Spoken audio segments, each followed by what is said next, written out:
तो नमस्कार।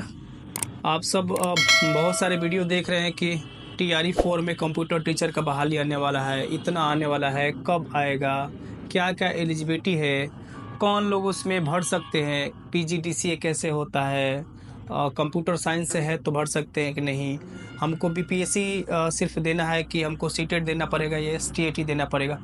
इस वीडियो के साथ आप बने रहें, सब चीज़ क्लियर बताएंगे और ए टू जेड जानकारी हम आपको देंगे। तो सबसे पहले जानते हैं कि जो कंप्यूटर टीचर का वैकेंसी आने वाली है उसमें कैसे कितना पद है। तो आप देख रहे हैं लगभग 28,000 करीब पद है टीआरई 4 में कंप्यूटर टीचर का। ये बहुत बड़ा वैकेंसी ले, अब बहुत बड़ा अपॉर्चुनिटी आप लोगों के पास है कि जो लोग टीचर का तैयारी कर रहे हैं और जिनके पास डीएलएड और बीएड नहीं है, जो नहीं किए, तो उनके लिए एक बहुत अच्छा मौका मिल रहा है एक कंप्यूटर टीचर बनने के लिए। आप सब जानते हैं कि राज्य भर में जितने भी मिडिल स्कूल हैं सब में कंप्यूटर टीचर की आवश्यकता है और सरकारी टीचर अगर आपको बनना है तो सबसे अच्छा आपके पास मौका है कि आप भर सकते हैं और बन सकते हैं कंप्यूटर टीचर। तो देखिए, ये वैकेंसी 28,000 करीब आने वाली है टीआरई 4 के तहत। आप देखिएगा इसका एलिजिबिलिटी क्या क्या होगा। तो बहुत सारे लोग बोलते हैं ये है, डीसीए ले लीजिए, एडीसी ले लीजिए, ये चाहिए, ऐसा कुछ नहीं है। आप सिंपल यही 4 तरीका से आएगा। ग्रेजुएशन होना चाहिए, नॉर्मल आप ग्रेजुएशन किए हैं, साइंस, आर्ट, कॉमर्स, किसी से भी नॉर्मल आपका ग्रेजुएशन है। उसके बाद आप पीजीडीसीए कर लीजिए। पीजीडीसीए आप अगर कर लेते हैं यानी post graduation in diploma in computer application, यानी कि आप कंप्यूटर से अगर पीजी कर लेते हैं, 1 साल का ये कोर्स होता है, तो आप भर सकते हैं कंप्यूटर टीचर में। दूसरा आपका है अगर बीटेक किए हैं लेकिन सीएस से किए हैं, कंप्यूटर साइंस से किए हैं, तो भी आप भर सकते हैं। उसके बाद है आप अगर बीसीए किए, नॉर्मल 3 साल का जो बीसीए होता है, बीसीए किए तो आप भर सकते हैं। नहीं तो ओ लेवल का कोर्स किए। ओ लेवल कोर्स कौन, अब इंटर पास से ओ लेवल का कोर्स किए तो नहीं होगा। अब ओ लेवल कैसे होता है क्या, वही बताते हैं। कम से कम तो आप ग्रेजुएशन पास होना चाहिए और ओ लेवल का कोर्स होना चाहिए। ओ लेवल कोर्स होता है 1 साल का कंप्यूटर का।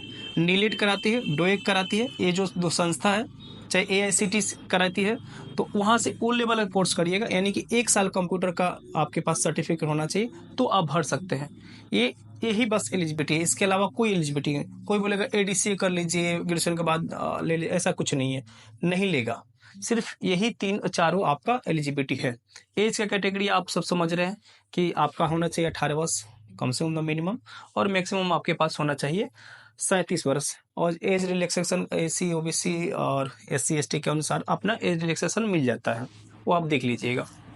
उसके बाद इसका सिलेबस क्या है, तो सिलेबस है कि आपको सबसे पहले ये टीआरई पेपर 1 में आपका सिलेबस ये होगा कि कंप्यूटर फंडामेंटल, प्रोग्रामिंग, उसके बाद data structure, data basic management system, networking, operating system और वेब टेक्नोलॉजी, ये सब आपको ये सिलेबस है जो कि कंप्यूटर टीचर के लिए आपको पढ़ना जरूरी है।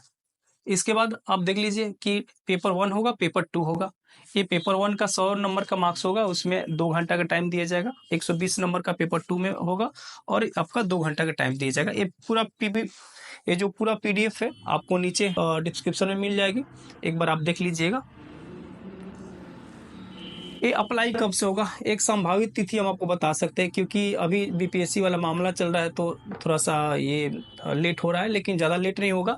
फिर भी ये मार्च में संभावित तिथि इसका है कि मार्च तक ये अप्लाई होगा। 1 मार्च में, मार्च में जब भी हो, क्योंकि अभी इलेक्शन भी है। आप देखिएगा कि नवंबर दिसंबर में इलेक्शन, तो उससे पहले ये हो जाएगा, क्योंकि मुख्यमंत्री का एक कमिटमेंट है कि इतना लाख हम रोजगार देने वाले हैं, तो उसमें ये हो जाएगा उसके पहले। अब आपको आता है कि हमको एसटीईटी देना पड़ेगा या आपको सीटीईटी देना पड़ेगा, माने सेंट्रल एलिजिबिलिटी टेस्ट देना पड़ेगा, स्टेट टीचर एलिजिबिलिटी टेस्ट देना पड़ेगा। तो दोनों नहीं होगा, ये दोनों होता है कंप्यूटर टीचर बनते हैं। आप बीएड या डीएलएड किए हैं तो दोनों आप में से कोई देना पड़ता है, वो आपको पता है, लेकिन ये दोनों नहीं देना। केवल देना पड़ेगा आपको बीपीएससी, केवल आपको ये बीपीएससी देना पड़ेगा एग्जाम, और बस पास हो जाएगा, हो जाएगा, इसमें बाकी कुछ नहीं चाहिए। बाकी थैंक यू। अगर कुछ जानकारी आपको लगता है तो वीडियो के कमेंट में करिए, आगे वीडियो बनाएंगे। अगर आपको पीजीडीसीए ऐसा ऑनलाइन कंप्यूटर कोर्स करना है पीजीडीसीए का, तो आप जरूर हमसे संपर्क कर सकते हैं। यहाँ पे हमने वो नंबर आपको दिया है, यहाँ पे एक नंबर है आपको दिखाई दे रहा है, इस नंबर पे संपर्क कर सकते हैं। अगर ऑनलाइन आपको पीजीडीसीए कोर्स करना है तो अलग अलग यूनिवर्सिटी से हम लोग मान्यता प्राप्त यूनिवर्सिटी से पीजीडीसीए कोर्स कराते हैं, तो कर सकते हैं। और पीजीडीसीए एक बार आप समझ लीजिए 2 प्रकार से होता है, एक इंस्टीट्यूट से भी होता है और एक यूनिवर्सिटी से भी होता है। लेकिन जो अभी इस कंप्यूटर टीचर मांग रहा है वो यूनिवर्सिटी वाला मांग रहा है, यानी कि यूनिवर्सिटी वाला केवल उसमें लगेगा, इंस्टीट्यूट वाला नहीं लगेगा। तो कभी भी इंस्टीट्यूट से पीजीडीसीए ना करें, सिर्फ टीचर के लिए। अगर अदर कोई काम है तो आप इंस्टीट्यूट वाला भी पीजीडीसीए कर सकते हैं। 1 साल का पीजीडीसीए कोर्स होता है, ग्रेजुएशन के बाद होता है। थैंक यू, धन्यवाद।